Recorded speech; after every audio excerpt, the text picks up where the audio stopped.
Hey everybody, it's Laura with Love's Rubber Stamps and Needlecrafts.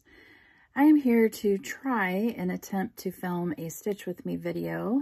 I know I've been promising one of these for quite a long time, and I thought I would give it a go today. So I thought I would start a new full coverage piece for the Stitch With Me videos. I decided to choose a very small one because I wanted one that we wouldn't be stuck in endless background because that's kind of boring, and one that I have a shot at finishing because it only has about 4 pages, I think, a little over 4 pages. I will show you the design that I chose, and it was a freebie chart that I got several years ago from Heaven and Earth Designs. It is still available to purchase on their website if you would like to get it and stitch along, or stitch something else that you have. So I thought I would kind of share the process of getting it set up. That's why I wanted to start something new. So in case you're new to full coverage stitching and just kind of want to see how someone sets up their fabric and gets their design ready to go. So I do use Pattern Keeper. So if you're not familiar with Pattern Keeper, I thought I would import the chart and kind of show you how that works, and then show you my fabric and how I get it going, and then hopefully figure out how to set my camera up so you can see the stitching. The way I thought I would do the Stitch With Me videos is I'm not very good at just small talk. So Tricia, the left-handed stitcher, she makes Flosstube videos. She has a blog called Tricia's, I wrote it down, Tricia, the Left-Handed Stitcher's Realm of Randomness. And what she did is several years ago, like back 2015, 2016, when I was just getting back into stitching, there were a lot of stitching tags going around where there were questions that you could answer for just random different things. And what Tricia did is she compiled all of those tags that were going around at the time and put them on her blog for anybody that wanted to find them easily and answer the questions. So I thought it would be fun when I did my Stitch With Me videos to pull some of those random stitching tags and answer those questions while we're stitching. So I thought that would be kind of fun. I'm going to try to do a Stitch With Me video at least once a month, probably in between, like halfway through the month. That way it kind of falls between my monthly updates for my regular stitching. So, all right, I'm going to try to flip this camera and see if we can get our design imported into Pattern Keeper so you can see how that works and get that part going. Okay, I'm hoping that you can see this because I have to try to hold it because my my phone holder doesn't go up this high. So this is my tablet, and I have an Android Galaxy Tab. It's an S8, I believe, is the model that I have. And as you can see right now, I only have 9 patterns in my Pattern Keeper. I have a lot more patterns than that would work in Pattern Keeper, but I want to only import the ones that I'm actively working on. So I don't have to wade through a whole bunch of stuff. So then as I start them, I will import them, and then it will just be all the patterns I have on the go right now. So mainly I use it for my full coverage stitching, but my temperature tree from Stitchin' Mommy does work on Pattern Keeper, so that's in here. So on Pattern Keeper, you'll see that once you go in the program, there's a little plus here at the bottom. So I keep all of my PDF charts for cross-stitching in my Dropbox, and so you just have to make sure you're logged into your Dropbox. So I'm going to import a chart. So I'm going to hit that plus, and it's going to ask me open a cross-stitch pattern from either a PDF file, or they do have this new option where you can do a camera. So I want to do a PDF. So I'm going to click on that. And this automatically takes me to my Dropbox because this is where I've gotten them before. So we're going to scroll down to Lisa Victoria. And the one that we're going to do is Quick Stitch Snowflake Wonder. And like I said, this one was a freebie several years ago. So I'm going to click on that. And you can see that it's calculating the overlap, bringing in, now it's going to ask you to verify the chart. And that's the design we're going to do, this cute little dragon with his snowflake on his nose. And it looks correct. It brings in all the colors and symbols. So you just hit the arrow over and here's your chart. So you can zoom out and you can see that this design is only, oh, it's about 6 pages. These pages look a little bit shorter, but it's 40,725 stitches. You can see that. All right. So now that our pattern is ready to go, I'm going to scooch in. Okay, and now let's get our fabric ready. Okay, so here's the fabric I decided to stitch the design on. So I don't typically stitch my full coverage on Aida, except for my Christmas stockings, but I decided for this one, because it is a small chart, I was going to stitch it on 18 count Aida. Excuse me. 18 count Aida, that way it works out. I think the size when it's finished then will be about 12 by 10. So I plugged in the stitch count in the Yarn Tree cross stitch calculator. You can put the stitch count in there and the count of your fabric if you're going to stitch it 1 over 1 or 2 over 1, and it tells you how big to cut your fabric. So this isn't a huge piece. I think it's like 14 by 17, something like that, because I gave myself a 2-inch border. And typically I do a 3-inch border for my full coverage, but this piece of Aida that I had was a shortcut, and it was only 14 inches tall by 43 inches wide. So if I stitched this design on 18 count Aida, it was the perfect height. I needed it to be 14 inches. So this is a Silver Moon color, Zweigart Aida. So it's kind of like a very super light gray. So kind of like an off-white, light gray. So this is going to be a little bit difficult because I can't find my corner gauge.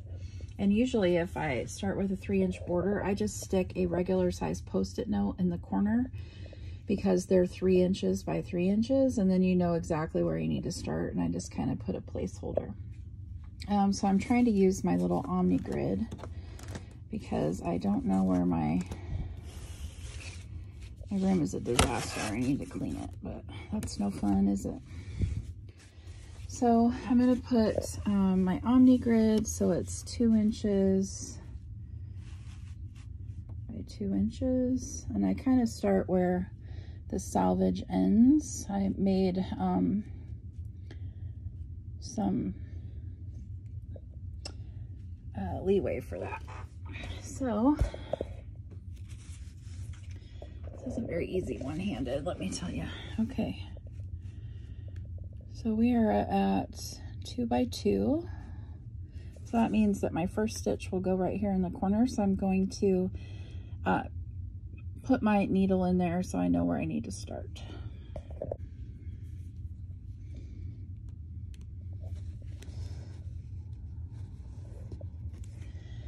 All right, so there we go.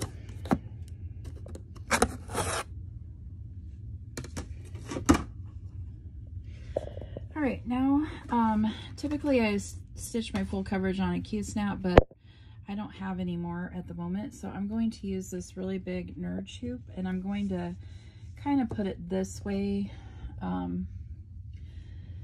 since I thought that it's going to be a little bit between videos. So that way I can take it on and off. And so I'm going to put the fabric on the nerd hoop, and then I will be back with you. Okay, so I got the fabric on the nerd hoop, and have my needle in. So this will be our first, this will be our first stitch up here. I just marked it with the needle on where we're going to start. Typically, if I stitch in a Q-snap, I'll have a grime guard on that will hold all the extra fabric. Because I didn't have, we have to stitch it in this hoop, I used a couple of my needle minders, my bigger ones, just to kind of hold the fabric out of my way. Because it's not a huge, there's not a lot of extra fabric. In fact, I just folded it over, and it'll be well out of our way while we're stitching. So so here's kind of my setup. I have this little table stand. I had gotten it, Mom had gotten it for me off Etsy. I can't remember the store name, but I'll try to link it in the show notes if you want to check it out. It's pretty handy when you want to do two-handed stitching. Typically when I hold my Q-snap and stuff up, usually I stitch upstairs. I try to put it in my Lowry stand if I want to do two-handed stitching, or a lot of times I just hold it and do the poke and stab, because I don't feel like I have no idea how to stitch in hand. When you do the sewing method, I have to learn how to do that. And I think that would be hard for full coverage, because usually my full coverage are stitched on 28 count 1/1, so they're usually pretty small, but anyway. So then I have Pattern Keeper over here, and I'm going to show you how, so my tablet stand actually puts it up like a little, my drink, gotta have a drink when you stitch, holds it up. So we're going to just start with the very first symbol. So to search your symbols, you're going to hit this little button in the middle, and then you're going to choose which symbol you want. We're going to start right up here in the corner. You click it and it highlights where that stitch is all over. So this is actually kind of a good color to start with, because we'll probably only stitch this color today. I don't know how long this video will be, maybe hour-ish. And then after you've chosen your symbol, you're going to make sure to hit this highlight, because that's what's going to cross those off as we stitch it. If you need to move around, you pick this first one so you can move your chart without having to unselect your design. So I'm going to put it on highlight, put my thing down, and this color tells you that it's 823. So I have my bobbin of 823, which is a navy blue. Probably see it better over here. That's really pretty blue. So I'm going to get my camera set up, hopefully get my thread on my needle, and we will start stitching. Because I'm stitching on 18 count Aida, I'm going to stitch 2 strands over 1 square. All right, let me get my camera set up. Be right back. Okay, I hope you guys can see this, and it's not too too far away from you. So I do bobbinate my floss. So I'm going to get a new piece here. I don't know how much you're going to be able to see off camera, but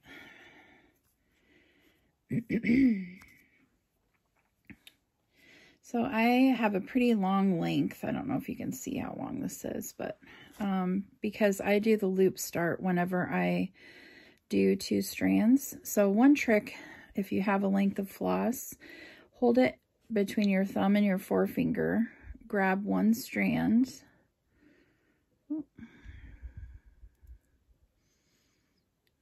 And then you just pull your strand and it doesn't tangle. So that's how you get it off your 6 strands easily.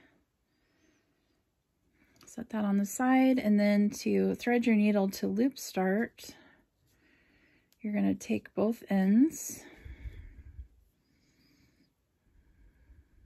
and put them together just like that. So there's a loop on the bottom there. Take my needle.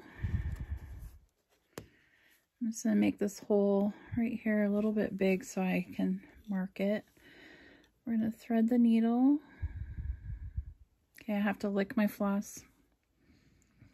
I know some people find that gross, but we do what we got to do. Oops. So,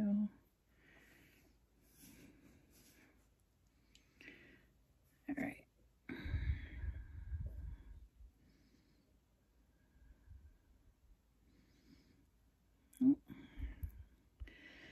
All right, it's because I'm doing this on camera, guys.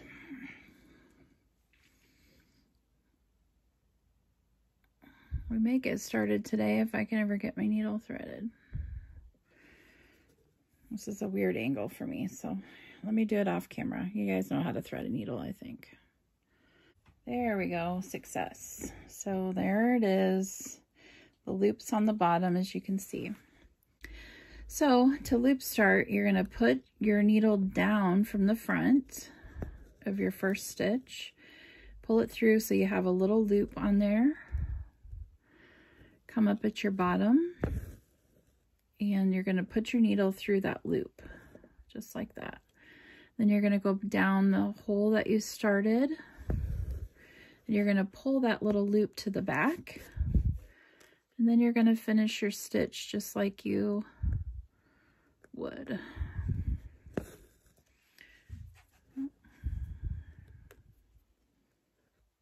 And pull it so it sits right. And there you go. There's our first stitch. Yay! We're officially started. All right, so I'm going to just follow the pattern, and I'm going to start answering those questions as we stitch before we get going.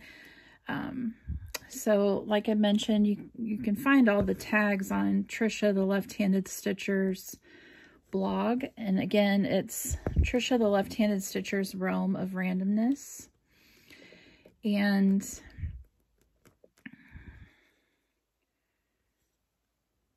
the tag that I'm going to do today is one that was from May 11th of 2015. So it's a very long time since that one was out. And it was created by Pam Reed, and she still does Flosstube videos. Her Flosstube channel is called Pam's Crafty Corner. And if you would like to see her answers to this tag, it was her Flosstube video number 8 that she had this tag on. Usually I don't stitch this way. I do it more so when I stitch on Aida than when I stitch on higher count fabric, where you go across and then you go back the other way to finish your stitches. Usually I just finish the stitches as I go. Especially on the small counts, like 28 count, when I'm doing over 1, because it's hard to see the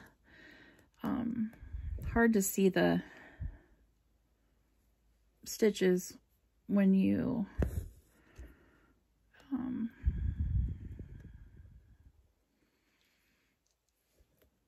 you can lose them. Anyway, it's hard to talk and stitch at the same time. I'm not used to it. So we will go ahead and I will start answering the questions. There's 20 questions on this tag.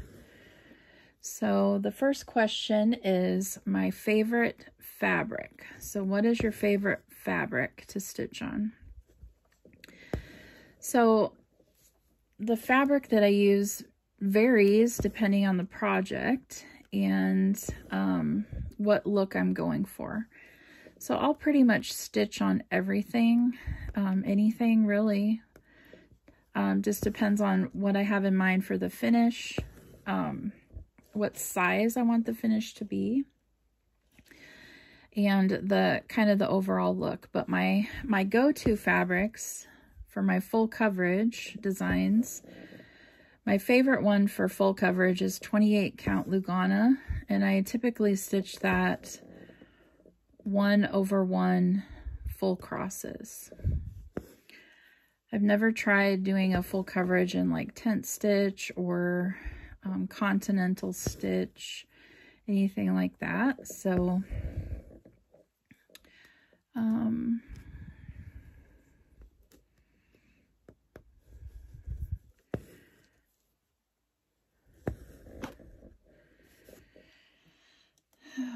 let's see. And then usually for most other designs, I either typically stitch on a 32 count linen or 28 count linen. Hand dyed fabrics usually for pretty much any other design that I'm going to stitch. So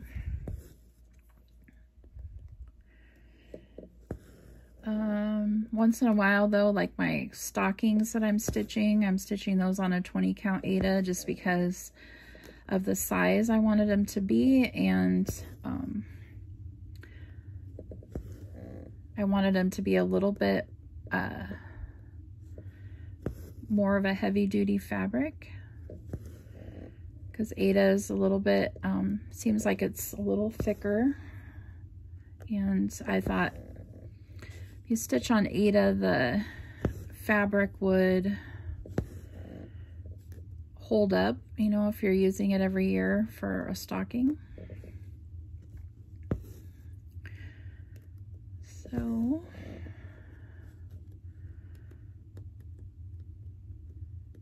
but usually my go-to is a 32 or 28 count linen and a hand dyed.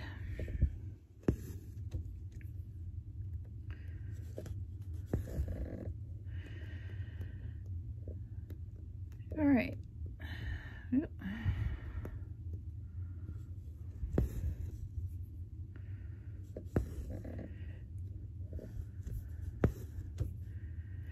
And I don't know how you guys stitch when you do two-handed stitching. Some people say to have your dominant hand underneath.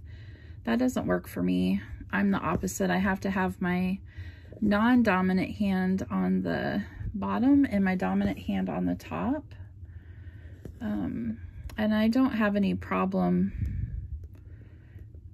finding the hole with my non-dominant hand on the bottom. It's almost like, I guess I can't say my hand really doesn't move, but I don't know. It just works for me. Some people say not to do it the opposite, but I can't. Okay, let me mark off my chart. Ooh, we've done 17 stitches so far. Isn't that amazing? All right. Next question. Do you prefer a hoop or a frame?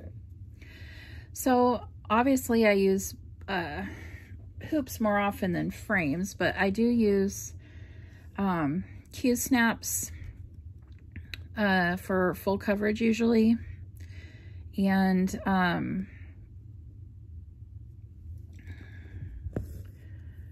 but since I've gotten these Nerd hoops, I've really liked the Nerd hoops for my pieces that I'm going to only stitch on for a couple days and then swap out, instead of leaving them on Q-snaps or Nerd hoops seem to be easier to take on and off if it's only going to be short term. They do hold your fabric pretty tight, so I do like that. So yeah, I do like the Nerd hoops, and Q-snaps usually are my two go-to things to put my stitching in when I'm working on projects. And I hope you can hear me because my camera is facing away from me, which is where my microphone is. So I hope, I'm trying to talk a little bit loud, so. Okay. Do you use a stand or do you just hold your frame? Well, that depends too. So when I'm upstairs, if I have to stitch at my kitchen table for certain designs, I typically hold my project in my hands. Because I don't drag my stands upstairs typically. Once in a while, I say more times than not, I end up holding my project in my hands. I usually stitch on, like I said, a Q-snap or a hoop, so it's easy to hold. I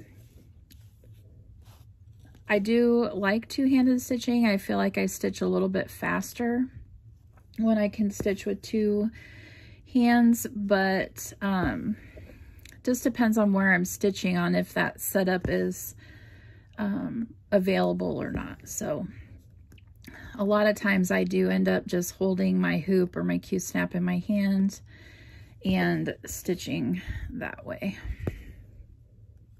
But I do have a Lowry stand that I keep upstairs that I try to use sometimes when I'm doing bigger projects, or I've tried to use it with my Q-snaps, but I don't have the Q-snap corner clamp yet. So depending on the size of my Q-snap that I've made it, sometimes it feels like it works pretty decent and sometimes it doesn't.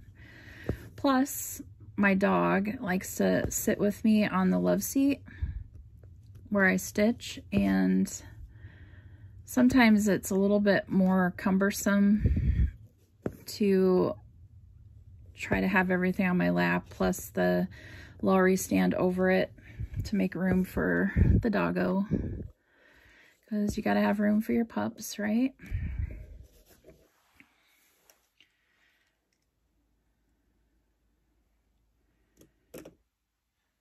Okay, so yeah, typically I do hold my projects. What is your favorite time to stitch? So a lot of times when I'm stitching, it's going to be in the evening after I get home from work, and usually after supper. So for a few hours before bed is typically when I get to sit down and do some stitching. On my days off, it's just kind of whenever I feel like sitting around on my butt and not doing anything. Sometimes I'll stitch or get some stitching time during the day when I'm putting off doing housework or something like that.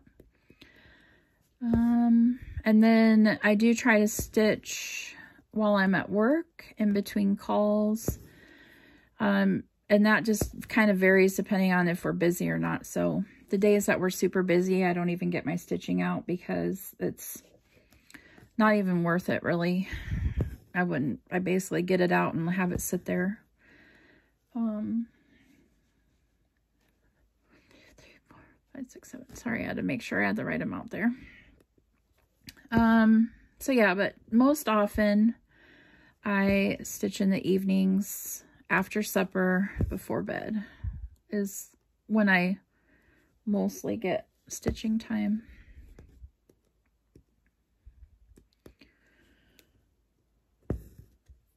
Do you use a printed paper copy of your chart or digital? So I kind of alluded to this in the beginning. My full coverage, now that I have Pattern Keeper, I used to always be paper and highlighter. I still do that for any of my non-full coverage charts. I make a working copy and I use a highlighter and use paper copy and highlight my chart as I go on my working copy to try to keep my chart looking nice in case my working copy gets destroyed or lost and I need to make a new one. I try to keep my charts as new looking as possible. My full coverage, now that I have Pattern Keeper, I prefer those on digital just because I love Pattern Keeper. It makes your full coverage stitching so much more enjoyable because you don't have those ninja stitches that you forget, like you tie off your floss and you realize you forgot one. Oop, reverting to my natural habit of finishing my stitches.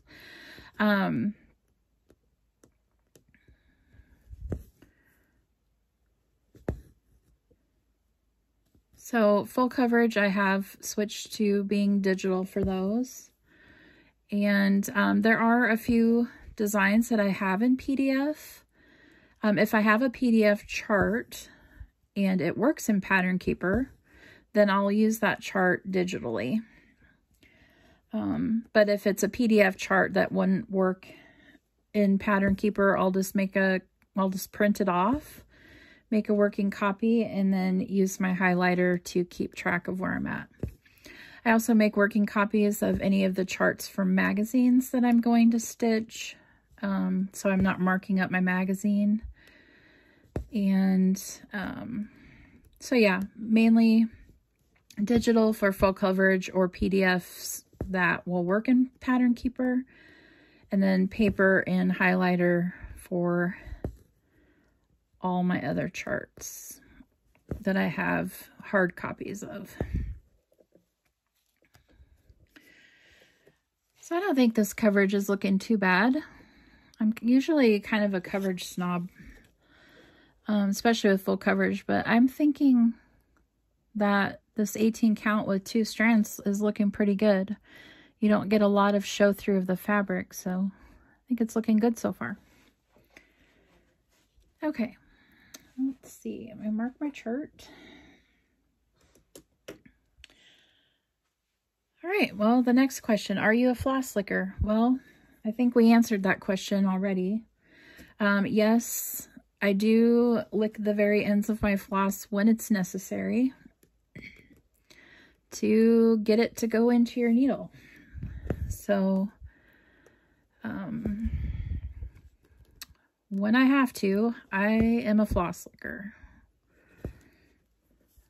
So, do you hoard or buy supplies as needed? Well, I tend to be a hoarder. I buy stuff. I seem to be a hoarder of, I'm definitely a hoarder of patterns. And I do have a lot of fabric because I'm in some Fabric of the Month clubs. And because I like big projects, I tend to have a lot of things kitted up to start. But because the projects I stitch take quite a while to finish, in order to try to keep my whip count to a fairly reasonable amount, I have a lot of stuff kitted and ready to go. I just haven't started them yet. And because I do have a lot of, I have a master set of DMC with some extras. I don't have a lot of fancy flosses except for Color and Cotton because I'm in her fabric club, or fabric and thread club. But like Gentle Arts, Color, and her Classic Colorworks weeks, I don't have a stash of those. I would like to build a collection. I'm gonna have to end my thread here. But I typically buy those flosses when the pattern calls for it. So I do hoard patterns. I buy those whenever I find them that strikes my fancy, or a kit. I have a lot of kits because you never know when they're going to retire and then you can't get them.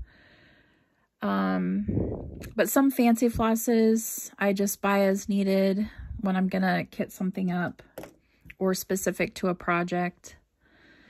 But yeah, I definitely have way more stash pattern-wise, and than I could probably ever stitch in my lifetime. But collecting charts and stitching charts, I think, are two different hobbies. Sometimes if I don't really feel like stitching, but I'm kind of in a crafty mood, one of my favorite things to do is come down to my craft room and just look through my patterns, dream about the day I'm going to start them, maybe kit them up or go through my fabrics and try to match up patterns that I want to stitch in the short term, and try to match things up and kind of kit stuff for my stash. And sometimes it's fun to go through your patterns, because when you have as many as I do, like, you forget what you have. So it's just like you find all these new treasures. So it's kind of exciting. That's kind of strange, but that's how I am. So, okay. And then when I finish off my floss, I just kind of run it under a few stitches. That's kind of the hard part about stitching this way, because I feel like it's harder to run your thread under when you I'm saying clip that.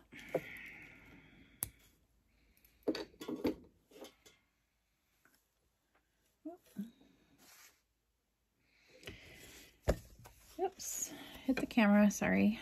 All right, get situated back up here. I'm gonna put my, you still see? Okay. Now get the next strand here. So we've done, let's see, 48 stitches so far. We're at 0.12%. Isn't that exciting? So I'll get my next thread.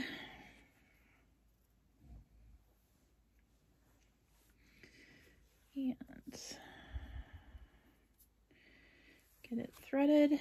And I do loop start it every time I start a new thread, if I can. Like, if it's a full length, if I'm using a shorter length to use up a strand or something like that, or then I'll have to run it under some stitches. But here's our loop again, and we get to start back at this side. So again, just like that, make the loop, put your needle through, and I'm going to go back through where I started, pull it through, and there we go. Off we go again. Let's see. So I think that answered that question. Yes, I do tend to be a hoarder of certain things. Patterns, especially fabrics, mostly patterns and kits.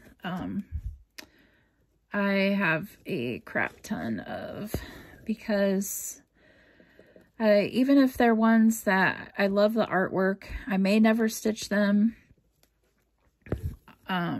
I do like to support the artist too, so I feel like I have it in my collection. If, you know, I want to start it, I have it, and I can start it anytime I want, and plus it supports the artist as well. So, but yeah, I do have way more in my stash than I could ever stitch in my lifetime already, and but it brings me joy to have them. And like I said, there's days I just like to go through my stuff and dream and wish and hope someday to stitch the projects I have, all while still buying and supporting artists, because they're always coming out with new and fun stuff. And you know, I've been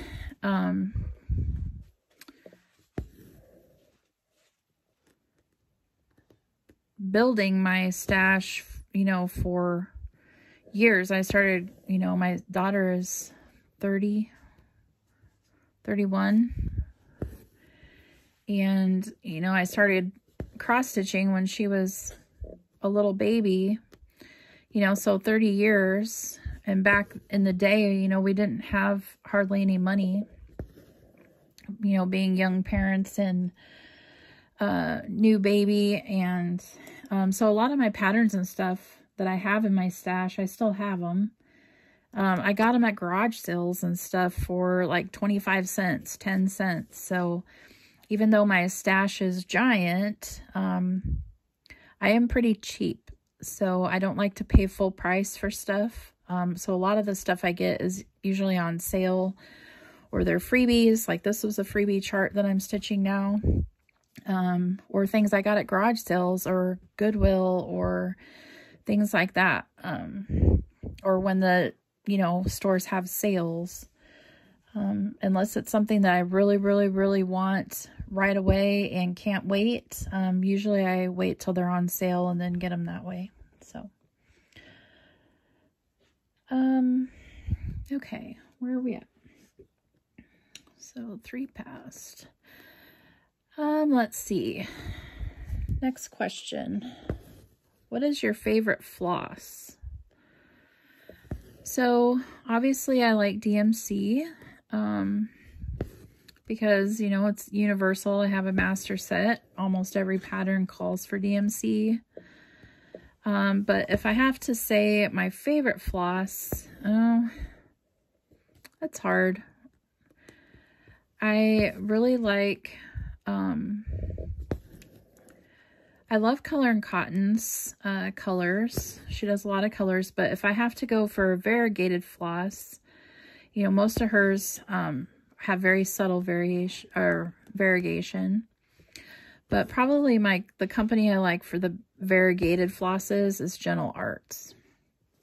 I feel like their threads are, they don't knot as easily. They don't feel as dry as some of them. And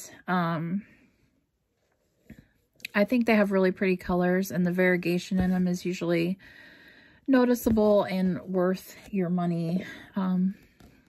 If you're going to spend money on fancy floss, you know, to have variegation, you want to be able to see it. It's usually not extreme. It's very, you know, usually a nice blend. So that's the one I like. And my dogs are down here, so Rigger is getting ready to cry because he gets sick of being down here. So let's see. Let me pause while I have him go upstairs. Hang on.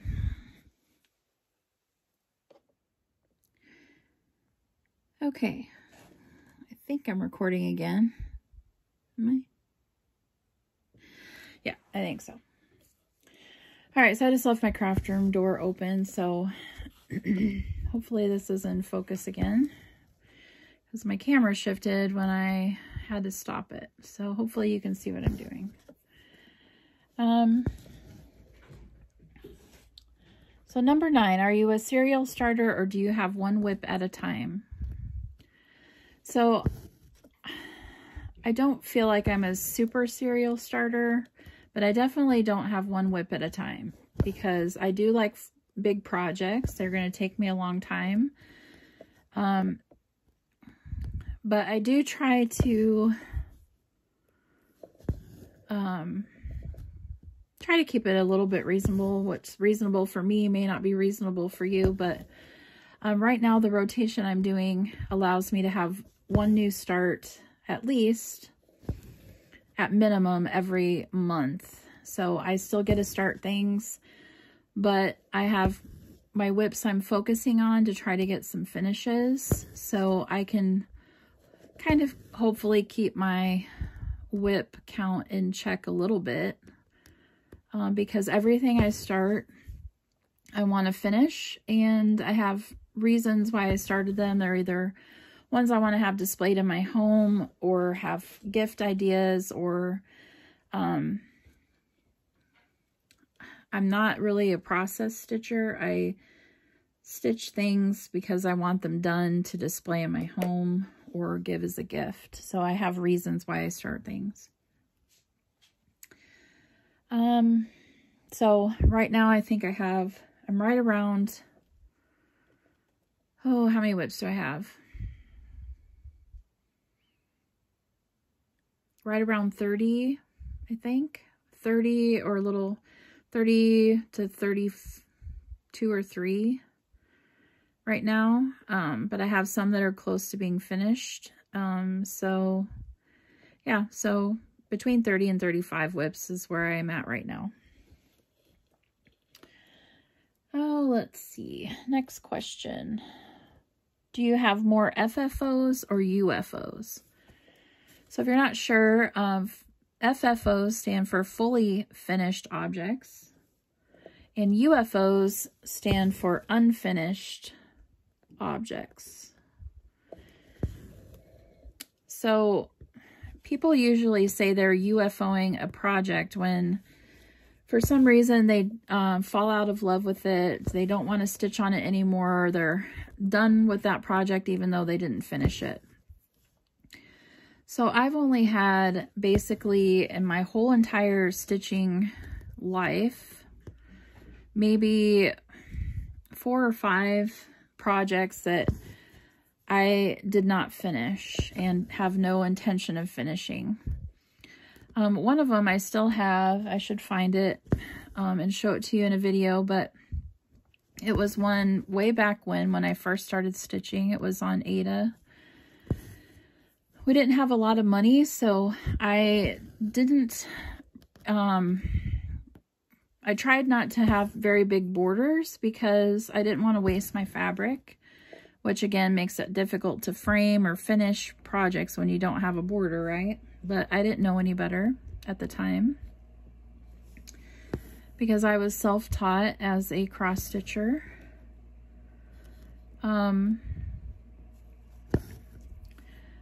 But I was stitching a Barbara Batts angel for my sister Leah and her husband at the time. They loved Indians and decorated their home with a Native American theme.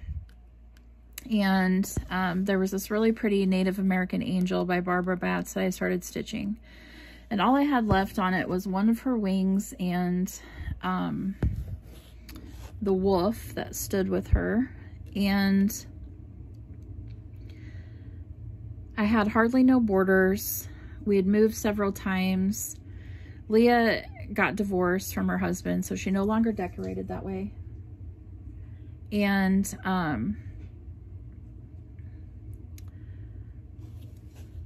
I had decided to add some kind of sparkly thread to the wings, and her wings were giant. I think it was like Krynic or something like that.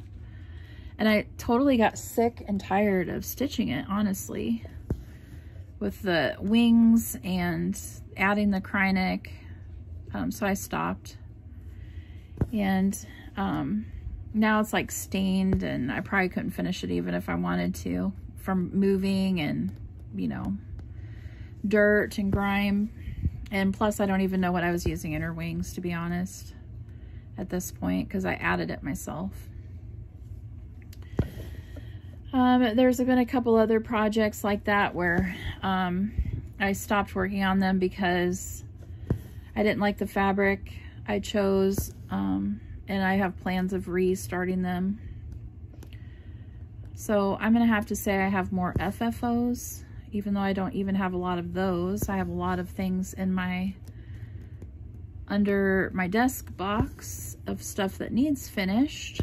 But I'm gonna say I have more FFOs than UFOs because, like I said, I only start projects because I want them in my home or have them as a gift idea for somebody. But, so I don't just start things just to start them. So I'm not really a process stitcher. I'm more of a, I want this project to be done so I can display it or give it as a gift.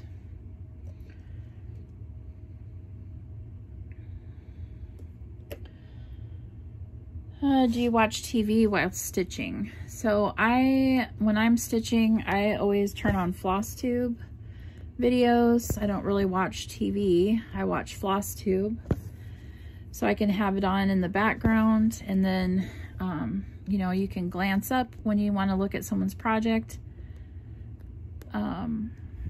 But yes, I do tend to have Flosstube on while I'm stitching.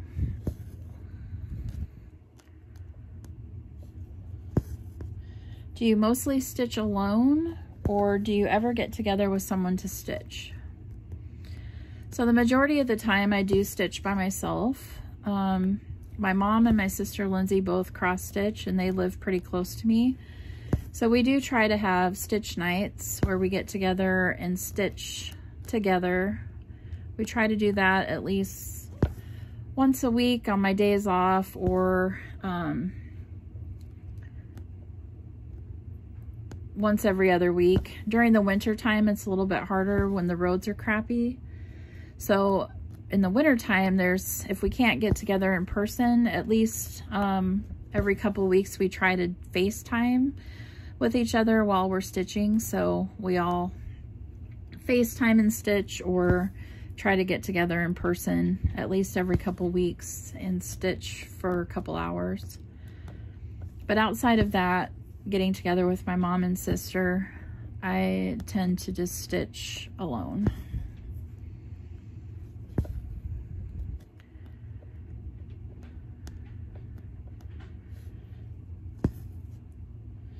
Okay, we are on question 13. Do you like to experiment and alter things with your charts, or do you just stitch them as written? So the majority of the time I do stitch the chart as it's written. Sometimes I may only do a partial piece of a chart to make it into a specific type of project. For example, there was a big Halloween piece from Stony Creek that I only stitched a little pumpkin part to make a pillow. I didn't stitch the rest of the design, but I stitched it as it was charted. I do sometimes swap colors in charts, but I'll still stitch the design as it is written. I mean, as it's designed, I'll just change the color of things sometimes. Sometimes I'll add like a variegated floss when they called for DMC, or, you know, switch out, like if you want purple flowers instead of pink flowers, something like that. There has been a couple of times where I've added a little creature or critter to a chart. My Queen of the Sea, Dark Queen of the Sea by Autumn Lane Stitchery, I'm kind of doing some alterations in that one from how it was stitched. So every once in a while I'll add something, but most often I'll stitch the design as it's charted, with sometimes changing colors. Do you bobbinate your floss or not? Well, my DMC master set, yes, that is bobbinated. I just find that it's easier to take with me places. It's easier to store, doesn't take up as much room when it's on bobbins. I've never really had problems with it knotting, or I've had a few colors that do, but typically even when it has some kinks on it, I still don't have problems with it not laying right or knotting up on me. So I've always really bobbinated my floss. So that's how I keep my DMC. Now my fancy flosses, I tend to keep those on the tags that they come on. And then use maybe floss away bags for my fancy floss when I'm using those. 1, 2, 3, 4, 5, 6. 3, 4, 5, 6. Okay, just had to make sure I wasn't missing one. Sometimes I find it a little bit harder to count where I'm at when I'm stitching without finishing my crosses.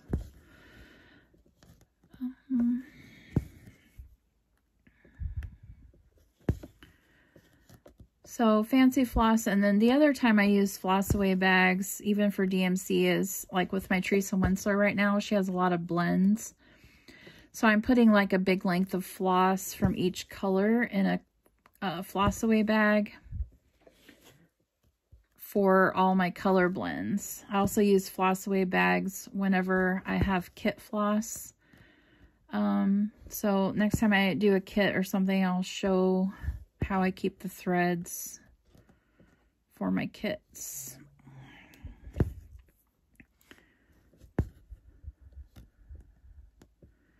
But I tend to keep those in floss away bags so they don't get all tangled and nasty and frayed after a certain point.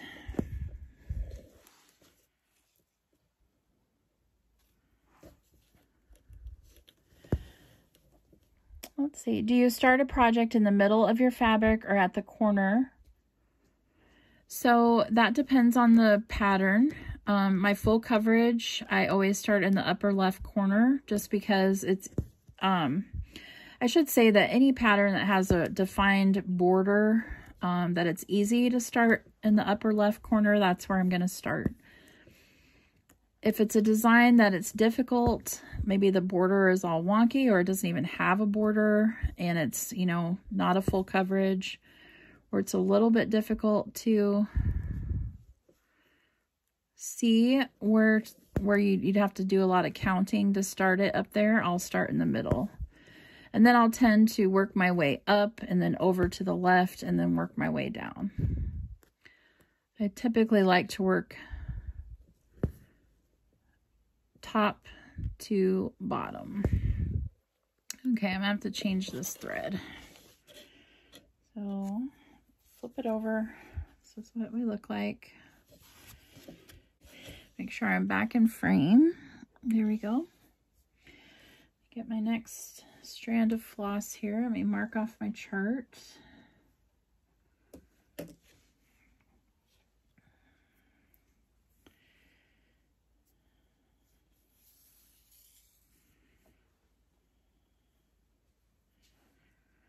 My needle threaded.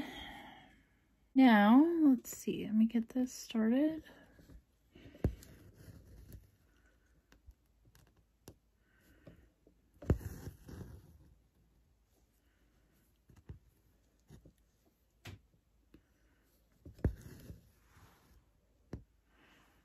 Okay, next question. Do you have a whip rotation? So yes, I do have a rotation. The nights that so my work schedule, I work 5 days in a row, then I have 2 days off, and then I work 6 days in a row and have 3 days off. Then it goes back and forth. The nights that I have to work at home, I stitch on my full coverage pieces, and I have 2 that are focused pieces and 1 that's going to be kind of a rotating through all the other full coverage I have. I have like 7, this will be 8 that we just started today. Oh, maybe I have 9. Anyway, I have 8 or 9 at this point with this one started here. Because I do have one Candamar Designs kit that's full coverage. So I have, since I use Pattern Keeper, I'm stitching those to a certain percentage before I switch projects. So I just work on it as long as it takes me to hit the percentage I want, and then I'll switch out. At work, I stitch on small designs that are Christmas ornament size or Halloween ornament, since I want to give some cross stitch ornaments for gifts for Christmas, have some for our tree, and I also want to have a Halloween tree, so I'm trying to stitch some Halloween ornaments as well. Once I kind of get a stockpile of ornaments, I may also stitch maybe designs that are small enough to be, you know, ornament size, but maybe I'll make them into like a Dobo pillow or something like that. So those are the size designs I typically will stitch on at work.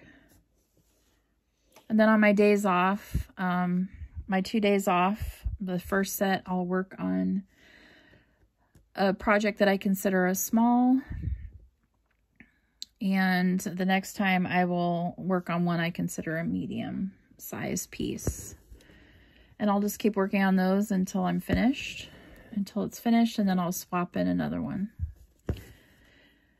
I did, I think I'm going to be kind of changing the 2 days off one a little bit, which I'll talk about later. I was thinking, since I don't have a lot of small and medium pieces, once I get the ones I'm focused on right now finished, I was thinking about combining that category.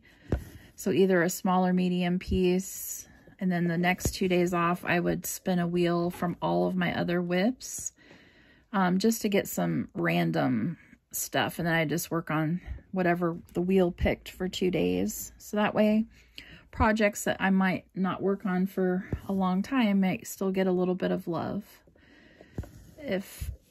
since all my other days off are focus pieces. And then when I have 3 days off the first time, I'll have my new start of the month.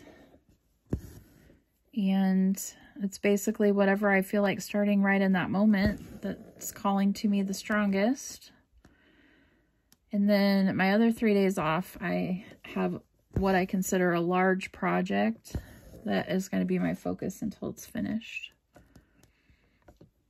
So that's kind of how my rotation works. And so far, it seems to be working pretty decent. That way I can, you know, still start some things, but like I said, I'm trying to focus on the whips I have and get some of those older ones knocked out. Oops. My light just went off.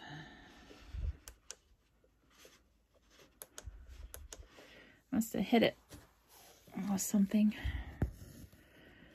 Okay. We have 4 more questions. Let's see, the next question. Do you use a timekeeper to keep track of how long it takes you to complete a project? No, I don't.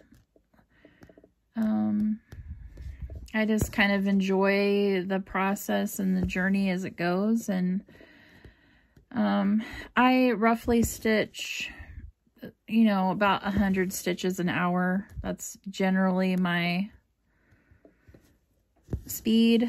So I can always figure out about how long it took me to stitch something based on the stitch count. And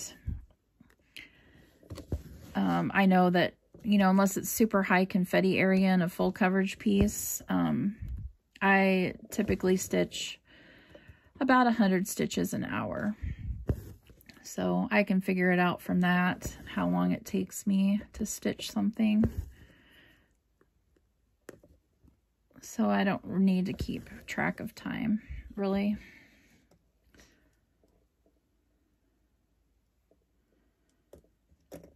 Okay. Do you use the parking technique? So I did try using parking. If you don't know what parking is, it's where you leave your threads hanging. It's a lot easier when you use like Pattern Keeper or something like that. All right, sorry about that. I had to yell at Ruger, so I had to cut that out. He was being naughty in the other room. So the question was, do you use the parking technique? So parking is where you would leave a thread hanging. So let's say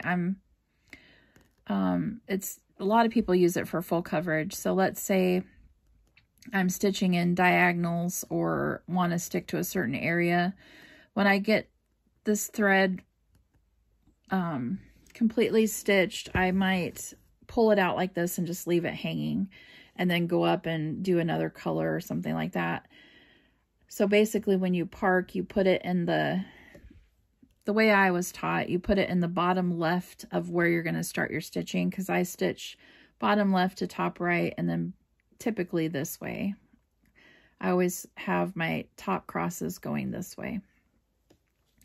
So you would put your thread, for me, I would put my thread in the starting spot of where I was going to start the stitch. So when I pick up my thread again, I would just know that I'm going to start the stitch this way, and that's my stitch. There is a way that you can mark the square on your chart. So with Pattern Keeper, I would use a different color highlighter for my parked threads, and it would just highlight half of the stitch. And you can have it so it designates which corner your thread is parked in. But I found that taking the projects in and out of my project bags, after a while the threads would seem, because I used to take my full coverage to work with me when I worked overnights, and taking them in and out of my bag all the time with the threads hanging, the threads would get kind of crappy looking.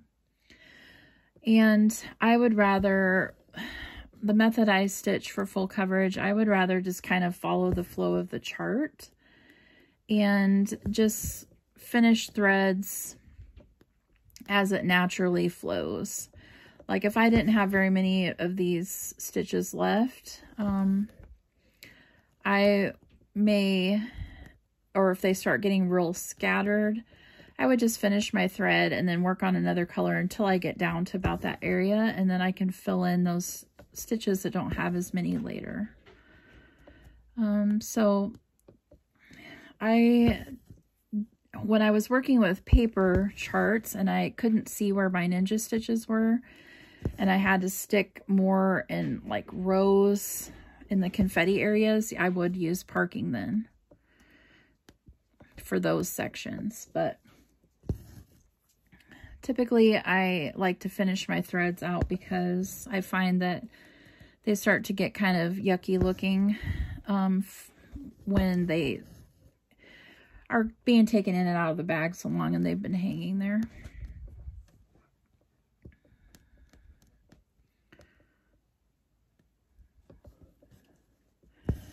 Do you keep your orts? So if you don't know what orts are, they're called old ratty threads, and they're the little ends from your stitches, like when you cut your floss to put a new thread on, it's the little end pieces that are left. And I have little containers that I stick them in, but then I don't keep them. Once my little container starts getting a little full, I'll just throw them in the trash. Some people like to put them in a big jar. Some people make Christmas ornaments out of them using those clear balls that you can do homemade ornaments with. I don't. I just throw mine in the trash. I am really a thread miser.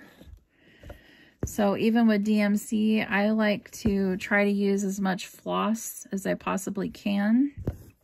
I don't like to waste it. So I'll typically, my little ends are usually not very long. So I don't have really big pieces.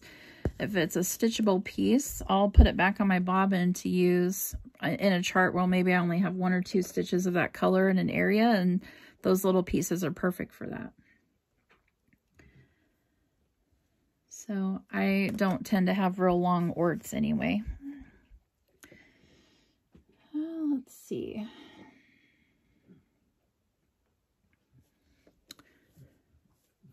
The last question, do you like to have a snack or drink while stitching? So I usually have some sort of drink. It's usually a tea or water, or like today I have vitamin water. It's always usually in a bottle or a glass that has a lid with a straw. And I try to keep it away from my stitching because I don't want to spill.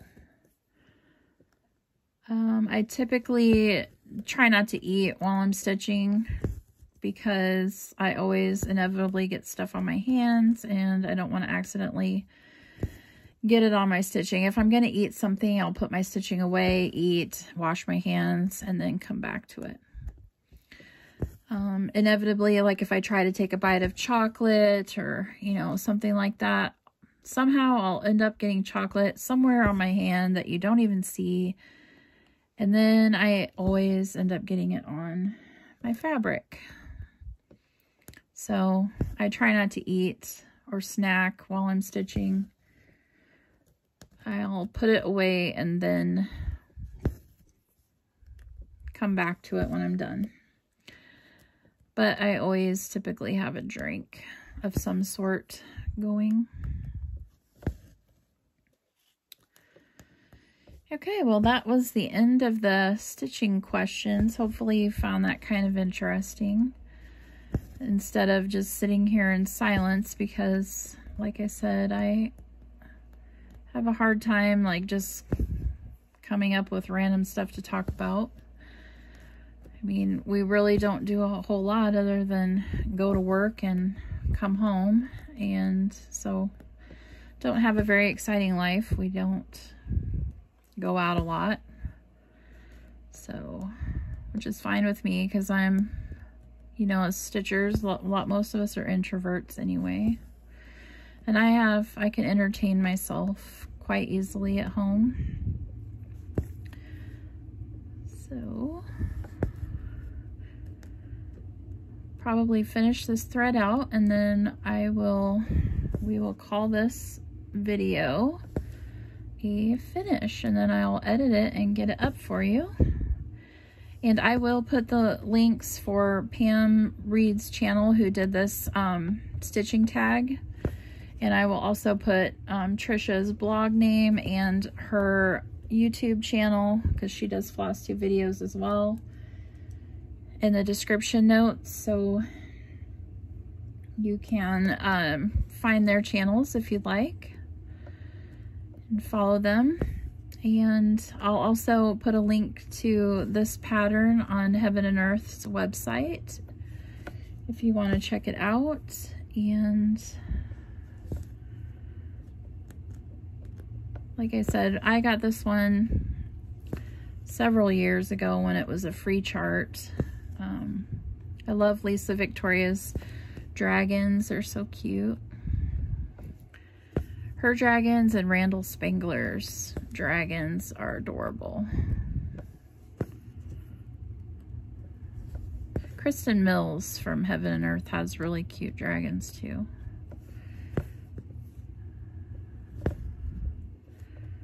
Let's see.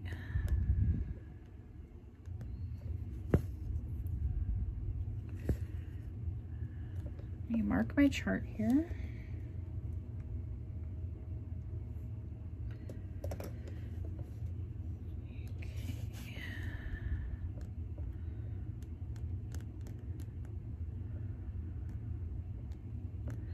I try not to carry my threads too far. If it's a really far space between areas, I'll just end my thread and start when it's closer. I don't like to count super far because of fear that I will mess it up somehow. And I don't really... it's not necessarily I want to keep my backs neat, but sometimes if you carry a lot of threads, and if you, especially in the high confetti areas, it can make your back really thick where it's harder to get your needle through, and then it kind of hurts your fingers. So I try not to carry too far, just for that reason, not because messy backs bother me or anything, but it's more of saving my fingers.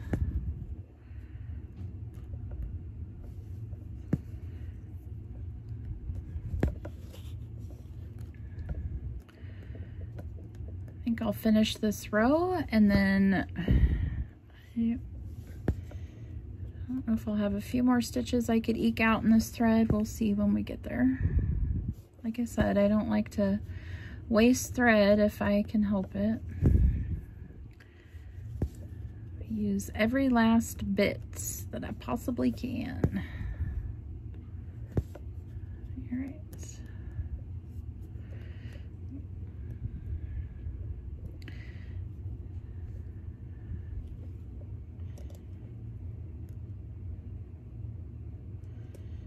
Okay, looks like I might be able to get just a couple more in here, maybe. So 2 over starts right here.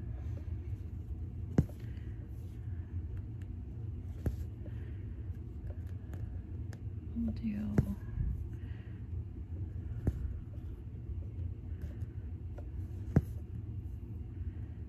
it might be about all I can get.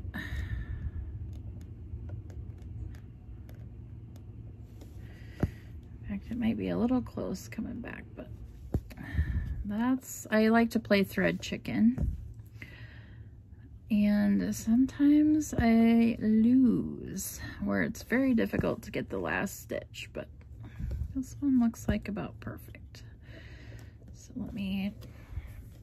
I will go ahead and tie that off, and I think that will be the end of the video here. So after I mark those stitches off, we stitched 145 stitches today, and we are at 0.36% finished on our chart. So long ways to go, but it'll be fun. I think it'll be a fun stitch. I hope you enjoyed this, and like I said, I'm going to try to do this every month, and we'll just keep working on this project together, and hopefully eventually we will get it finished. So take care, everybody, and happy stitching, and I will see you at the end of the month for my end of the month stitching update. Take care.